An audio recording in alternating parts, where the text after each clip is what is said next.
Salam dəyərli şagirdlər, müdavimlər. Bugünkü mövzumuz Azərbaycan dilindən bağlayıcı mövzusudur və biz bağlayıcı mövzusunun ümumi izahını verəcəyik. Eyni zamanda testdə düşən məqamları sizə izah edəcəyik. İlk olaraq mövzunun ümumi izahı ilə tanış olacağıq. Daha sonra isə orada istisnalar və eyni zamanda testdə düşən anonim məqamlarına toxunacağıq. Başlıq mövzumuza. Bağlayıcı nədir? Bağlayıcının xırda məqamları çoxdur, elə izahına belə biz xüsusi diqqət yetirməliyik.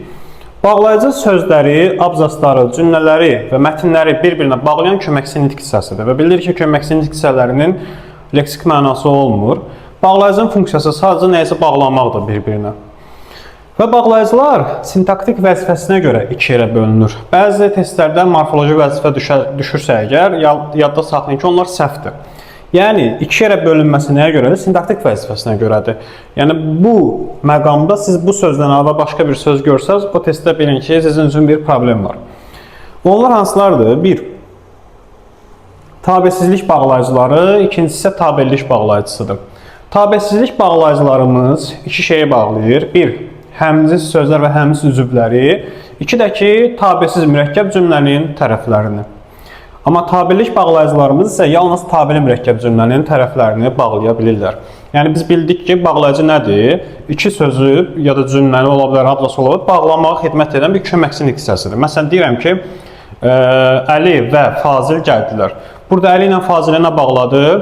Və sözü. Deməli, və sözü nədir? Bağlayırsa bağlayıcıdır. Burada da həmçinin tabesizlik bağlayıcılarımız bu iki məqamdan başqa yerdə işlənə bilmir.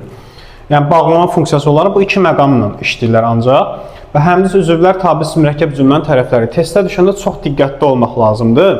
Çünki, məsələn, test sizə desə ki, tabesizlik bağlayıcı tabeli mürəkkəb cümləni bağlayır, demək olar ki, yox. İstisna bir iki məqam var. Onları da ki, tabeli mürəkkəb cümlə izahımız paylaşılanda orada izləyib öyrənəcəksiniz. İndi isə gəlin bir-bir tabesizlik bağlayıcılara hansıdır, tabelik bağlayıcılara hansıdır, onlara baxaq ki, siz bağlayıcını görəndən sonra mövzu sizin üçün daha aydın olacaq. Elə tabesizlik bağlayıcılarından başlayaq. Birincisi, birləşdirmə bağlayıcılarıdır. İki dənədir bizdə, və ilə köməkçi hissələri. Yadda saxlayaq. Və ilə necə bağlayır sözləri? Çox sadə. Məsələn, Sədi və Akif evə getdilər. Sən vəni cümlədə gördünsə, bil ki, orada sən bir köməkçi nitq hissəsi bağlayıcın var. Burada önəmli məqam burasındadır ki, biz bilirik ki, bir köməkçi nitq hissəsinin bir məna növündə olan sözlər əksər hallarda əvəz edə bilir bir-birini, sinonim ola bilir. Məsələn, Sədi və Akif evə getdilər. Burada və rahatlığına işləmir. Gəlin vəni ilə əvəz edək. Sədi ilə Akif evə getdilər. Alınırmı? Alınır. Amma yadda saxlayaq ki, burada və məsələn cümlədə işlənirsə, sən onu məsələn əksər hallarda ilə əvəz edə bilməzsən. Amma iləni həmişə və ilə əvəz edə bilərsən. Məsələn, harada ilə varsa, bağlayıcıdırsa və qoya bilirsən yerinə. Amma harada və varsa, iləni sən həmişə onun yerinə qoya bilməzsən. Məsələn, burada qoydum, problem yoxdur. Sədi və Akif, Sədi ilə Akif. Amma yada saxlayaq, və bağlayıcısı əgər xəbərləri, yəni feilləri birləşdirirsə bir-birinə, belə də deyə bilər, cümlələri bir-birinə birləşdirirsə, sən onu iləni əvəz edə bilməzsən, məna pozuntusu yaranar, əvəz eləsən. Gəlin cümləni oxuyaq. Mən oxudum və yazdım. Normal cümlədir. Amma sən deyə bilərsənmi ki, mən oxudum ilə yazdım? Xeyr. Deməli, yadda saxlayırıq ki, ilə həmişə vəni əvəz etmir, amma və həmişə iləni əvəz edir. Belə də yadda saxlaya bilərsən. Və böyük qardaşdır, ilə isə kiçik qardaşdır. İndi keçək ikinci məna növünə, qarşılaşdırma bağlayıcıları. Bu bağlayıcılar ki, görürük, bunlar iki cümlədəki mənanı bir-birinə qarşı-qarşıya qoyur. Nə deməkdir bu? Məsələn, deyirəm ki, ana uşağına oxu dedi, amma uşaq oxumadı. Burada ananı oxu deməsi ilə uşağın oxumamasını qarşı-qarşıya qoyuruq biz. Bunlar da həmçinin o formadadır və yada saxlayaq. Məsələn, bizdə ancaq ədat da ola bilir. Mən hardan biləcəm ancaq bağlayıcıdır? Cümlədə amma ilə əvəz edərək. Məsələn, deyirəm ki, xəstənin vəziyyəti pisləşirdi, ancaq həkim çatmamışdı. Deyərəm ki, xəstənin vəziyyəti pisləşirdi, amma həkim çatmamışdı. Lakin həkim çatmamışdı. Halbuki həkim çatmamışdı. Sonra bölüşdürmə bağlayıcılarımız hadisədəki, cümlədəki prosesləri bölüşdürməyə xidmət edir. Bunları əzbərləmə vacibdir, çünki testə düşür. Belə də yadda saxlaya bilərsiniz. Təkrarlanan bağlayıcıların əksəriyyəti bölüşdürmə bağlayıcısıdır. Məsələn, gahı əzbərlə, yanı əzbərlə, istəri və bir də yaxud sözünü əzbərləyirsən, məsələ bitir. İştirak bağlayıcısı cümlədə hadisələrin və proseslərin iştirakını təmin edir. Necə? Həm də ki, habelə, həmçinin, hətta da, eləcə də, özü də və s. kimi sözlərdir burada. Məsələn, deyirəm ki, bugünkü tədbirə həm mən, həm də dostum gəlmişdir. Burada tədbirdə bizim iştirakımız artıq var. Yəni, iştirak edirik. Ona görə bu bağlayıcı iştirak funksiyasını daşıyır. Məsələn, danı yoxlayaq. Məktəbin həyətinə güllər əkdilər. Bir ağac da yanına əkdilər. Bax, ağac da deyəndə ağacın orada iştirakını mən da ilə təmin eləmiş olurum. Daha sonra inkar bağlayıcılarda asandır. 3 dənədir. Nə ki. Cümlədəki inkar məzmunu yaradır. Amma burada ən çox diqqət yetirilməli məsələ nədir? Keçən ilin buraxılışına da düşmüşdü 11-lərin. Yada saxla, sənin cümləndə əgər nə də ki varsa, sənin cümləmin xəbəri təsdiqli olmalıdır. Məsələn, nə o oxuyur, nə də mən dinləyirdim cümləsində, nə də var. İndi burada mən desəm ki, nə o oxumur, nə də mən dinləmirdim, bu yanlışdır. Çünki onsuz da burada inkarlıq məzmunu var. Sən bir də xəbəri niyə inkarda işlədirsən? Bu ingiliscədə belə bir qayda var, bir cümlədə 2 inkar işlənməz. Burada da eyni şeydir, yəni o formada yanaşa bilərsiniz. Əgər nə də varsa, sən xəbəri təsdiqdə götürəcəksən. Daha sonra 6-cı məna növü aydınlaşdırma bağlayıcılardır. Yəni, məsələn, özündən sonra gələn cümləni və sözü aydınlaşdırmağa xidmət edir. Məsələn, deyirəm ki, idarənin müdiri, ya da belə deyək ki, Əli müəllim, yəni sinif rəhbərimiz gəldi. Burada yəni sözünü Əli müəllim kimlə aydınlaşdırdım? Yəni, çox sadə. Yəni, bunların xırdalığına biz birazdan toxunacağıq. Gələk tabirlik bağlayıcılarına bir təkrar olaraq sizdən soruşaq. Tabirlik bağlayıcıları harada işlənirdi? Təbii ki, tabirli mürəkkəb cümlənin tərəfləri arasında. Yəni, sən belə yadda saxla. Bu bağlayıcıları sən harada görsən, bil ki, həmin cümlən tabirli mürəkkəb cümlədir. Bitdi söhbət, tamam mı? Yəni, gördün tabirli mürəkkəb cümlə götürəcəksən. Səbəb bağlayıcıları digər cümlənin səbəbini bildirəcək. Çünki ona görə ki, onun üçün ki, ondan ötürü ki, o səbəbə.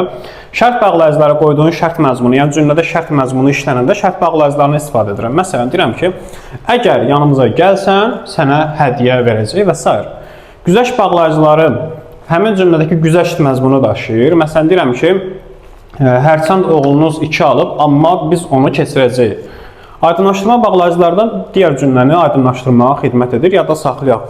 Aydınlaşdırma həm tabesizlikdə var, yəni məsələn, həm də tabirlik bağlayıcısında var ki, belə ki. Yəni, biləndə, tabesizliyin aydınlaşdırması gedib götürməyin testdə, yanlış çıxacaq. Bu bağlayıcıların məna növüdür. Bunları əzbərləməlisiniz. Yəni, belə deyək, Azərbaycan dilində başa düşmək, qaydanı anlamaq gözəl şeydir. Amma elə şeylər var ki, onu əzbərləmədən olmur. Yəni, sən bu qaydanı əzbər bilsən, test yolun açılır. Yəni, sən artıq istənilən imtahanda, istənilən test situasiyasında həm fəlsəfəsini düşünüb yaza bilirsən, həm də əzbər bildiyin üçün daha rahat olur sənə. İndi isə gələk biz sizinlə bağlayıcıda vergül qaydasına. Çünki bunu özüm bura belə yazmışam, ayrıca bir mövzu kimi. İmtahanda testlərin əksəriyyəti bağlayıcıdan düşəndə vergül mövzusundan bizə çoxlu suallar düşür. Yadda saxlayaq. Bağlayıcılardan vergülsüz işlənənlər, yəni vergül yanında qoyulmayanlar və ilə ilə bağlayıcısıdır. Məsələn, mən və dostum evə getdik deyəndə, ya da ki, məsələn, Sabir ilə Adil dərsi getdilər deyəndə və ilə iləni işlədəndə vergül qoymursan. Nə burasına, nə də burasına vergülsüz işlənəcəklər. Daha sonra, özündən dərhal sonra vergül qoyulan bağlayıcılarımız ki, bir də belə ki. Yəni, bu 2 bağlayıcı varsa, ondan sonra sən vergül qoymalısan. Məsələn, oxu ki, diplom alasan. Buradan da 80% belə nəticə çıxara bilərik ki, məsələn, ki-ni biz harada görsək, özündən sonra vergül varsa, qaydalar yaxşı bilirsənsə, deməli 80% halda o ki bağlayıcıdır.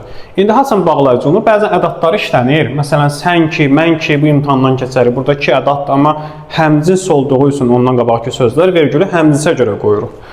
Amma təməl olaraq 2-dən sonra vergül varsa, bir 80% ehtimalla o bağlayıcı ola bilər. Sonra, özündən əvvəl vergül işlənən bağlayıcılar. Mən sadə bir qruplaşdırma eləmişəm sizin üçün. Bax, qarşılaşdırma bağlayıcıların əksəriyyəti özündən əvvəl vergül qoyursan. Amma ancaq, lakin, halbuki fəqət. Bir dənə isə burada bir istisna məqamda, onu da deyəcəm sizə. Bunlar bağlayıcıdırsa, cümlədə bunlardan əvvəl vergül qoyulacaq. Məsələn, ana uşağa oxu dedi, vergül, amma uşaq oxumadı. Yəni, ammadan qabaq vergül qoyacaqsan, sən bunu yadda saxla. İsə bağlayıcı da qarşılaşdırmada, onda vergül məsələsi necə olur? İsədə cümlə gəlir belə, normalda məsələn cümlə həmziz xəbərli ya da mürəkkəb cümlədirsə. İkinci cümlədə bir sözü işlənir, o sözdən sonra isə bağlayıcı işlənir. Məsələn, O oxudu, vergül, mən isə oxumadım. Vergülə isənin arasında bir söz olur adətən. Yəni belə yadda sax, isədən qabaq bir söz, ondan qabaqda vergül gördünsə, bu isə burada artıq nədir? Qarşılaşma bağlayıcısıdır.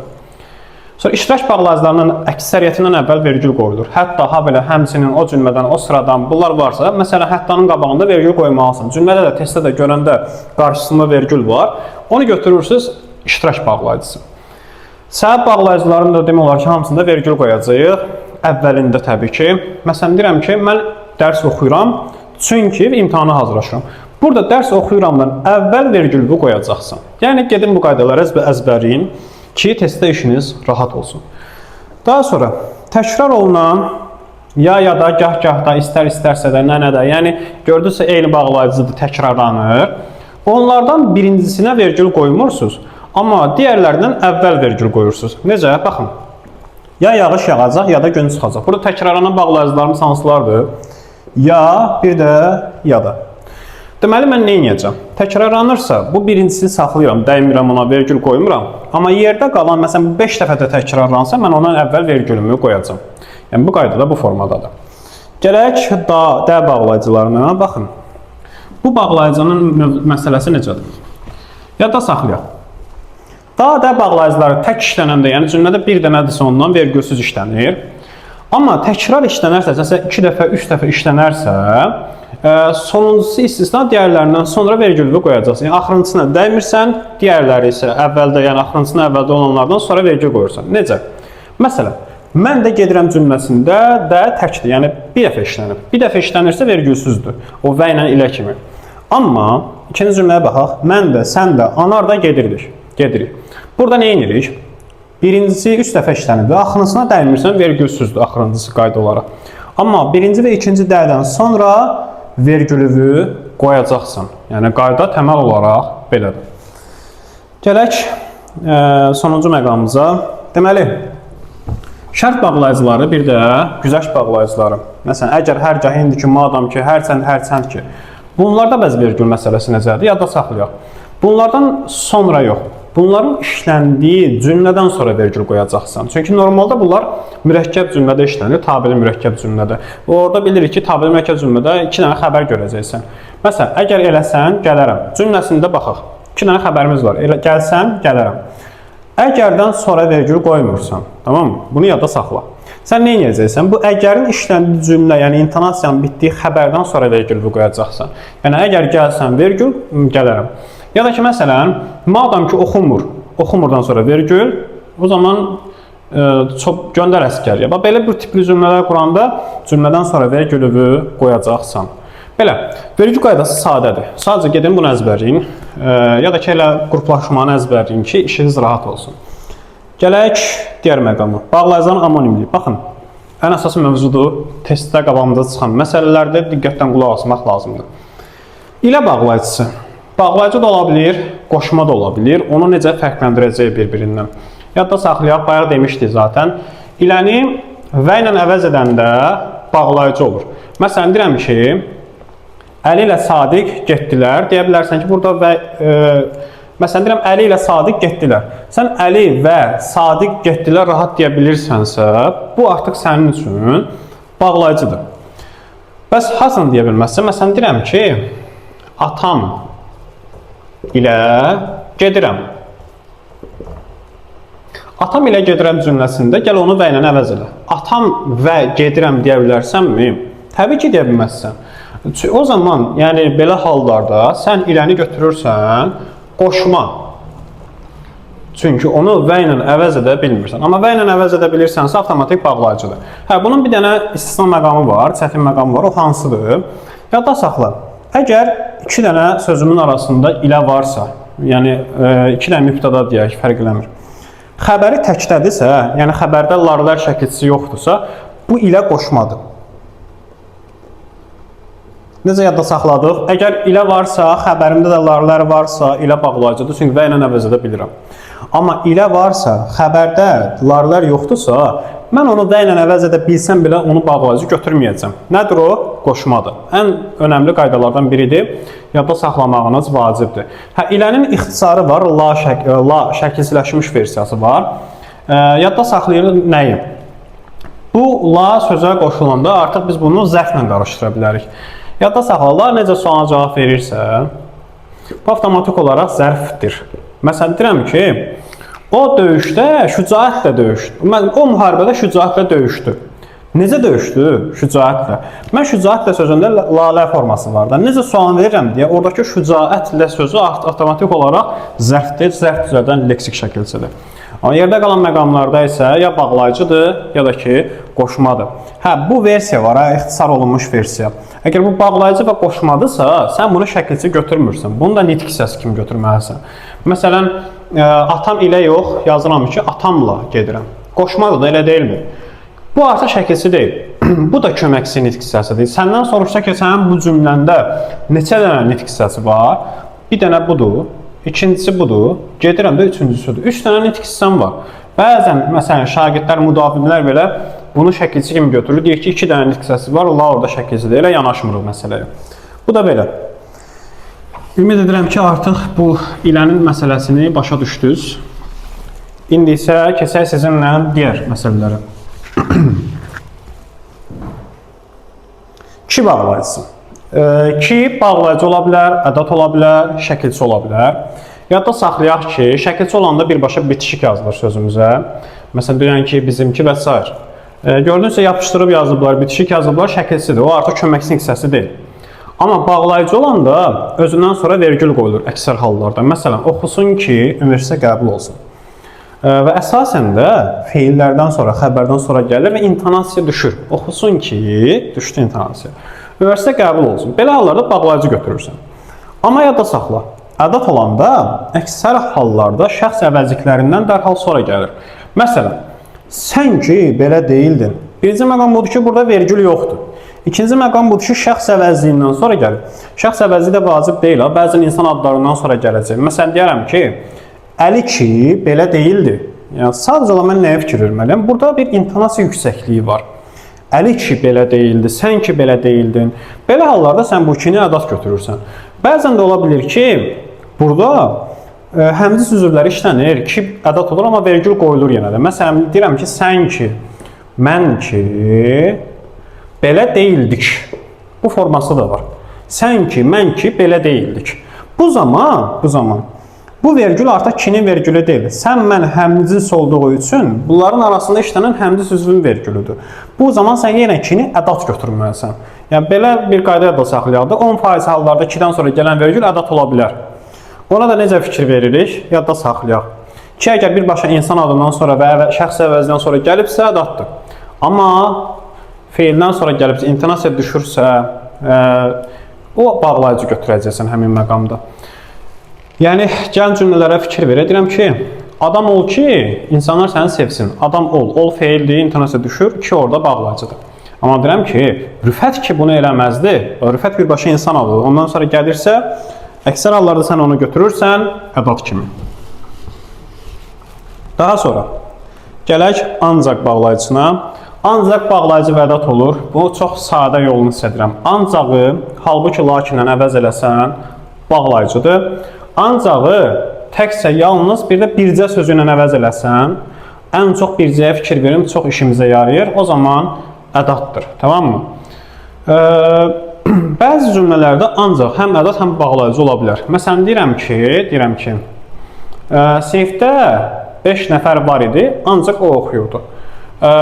Məsələn, belə hallarda bəzən onu amma ilə də əvəz eləmək olar, ancaq ilə də əvəz eləmək olar. Amma o oxuyurdu, ya da ki, yalnız o oxuyurdu.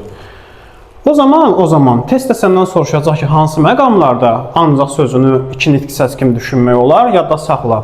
Həm amma ilə əvəz edə bilsən və yaxud da lakin ilə əvəz edə bilsən, həm də ki, yalnızla bircə ilə əvəz edə bilsən, o zaman o həm bağlayıcı kimi götürülə bilər, həm də ədat kimi götürülə bilər. Yəni, elə bir qayda yoxdur ki, yalnız bağlayıcı, yalnız ədat olsun. Daha sonra, gələk da və yaxud da dəyə. Bu, bağlayıcı da ola bilər, ədat da ola bilər, şəkilçi də ola bilər. Şəkilçi olanı bayaq necə yazılmışdı? Məsələn, ki, bitişik. Əgər bitişik yazılıbsa, sən onu götürsən şəkilçi. Amma ayrı yazılıbsa, ya bağlayıcıdır, ya da ədatdır. Onun da qaydası çox sadədir. Yadda saxlayırıq ki, da, də sıralama bildirirsə bağlayıcıdır. Məsələn, Zəhra da tədbirdə iştirak edəcək. Demək, tədbirdə başqaları da iştirak edir. İndi Zəhranın sırasıdır. Zəhra da orada iştirak eləməlidir. Bu zaman onu götürürsən bağlayıcı. Amma ədat olanda bir intonasiya yaranır cümlədə. Məsələn, ay bala, dərsini yaz da və yaxud da ki, eləmə də, etmə də, görsənmi? Burada bir intonasiya qalxır yuxarı. Bu zaman ədatdır. Həm də belə doğru dildə deyək, dana ilə əvəz edə bilsəm.